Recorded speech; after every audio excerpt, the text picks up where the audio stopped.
Alright, I thought I'd go ahead and explain a bit about incubation. Okay, and there's a few ways you can do it. Let me go ahead and show you what I've got over here as far as my incubators. I still have a few eggs in the current incubator.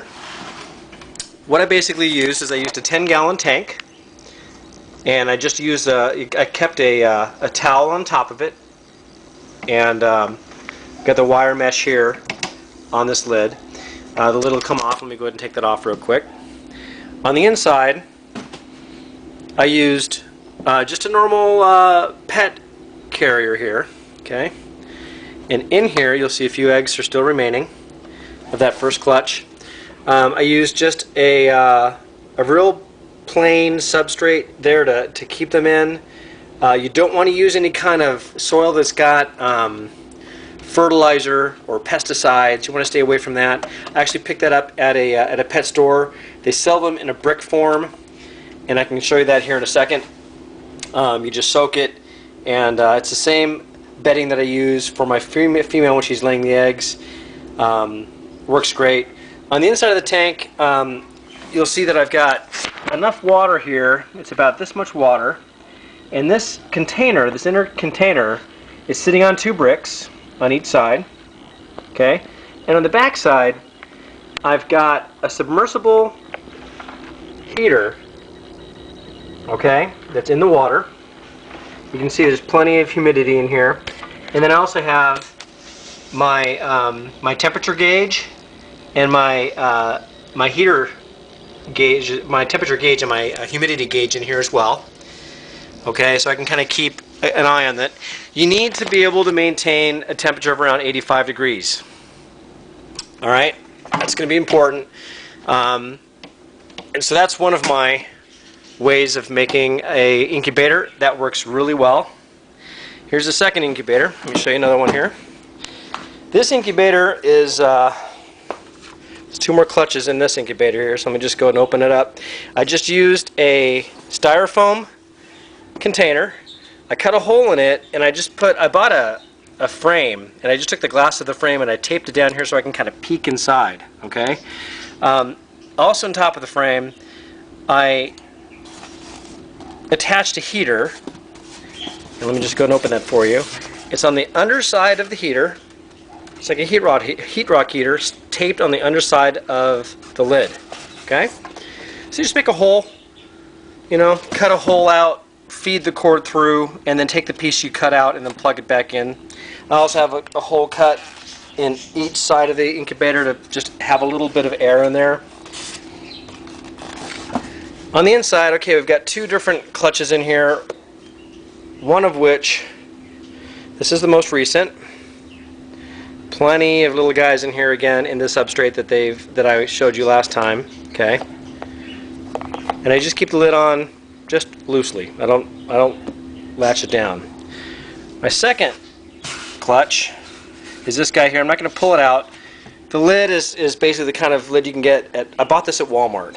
It's got a little hole in the top, and I taped my gauges on here. You can see I've got about an 85 to 90 degree temperature in there. Humidity is nice.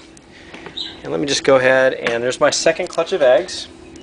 I'm going to take those out very carefully. You typically don't want to move these guys around. Okay. On the underside, I just have some plastic cups.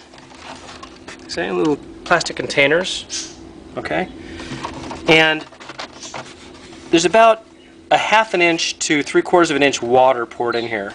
So the container sits on top of the cups. They're not completely submerged. And then the container, of course, can sit on top of those cups without fear of having the whole container go in the water. Okay. And then once I have all of that in there, again, I'd leave this on loosely. I don't fasten it down. I just lay it on top.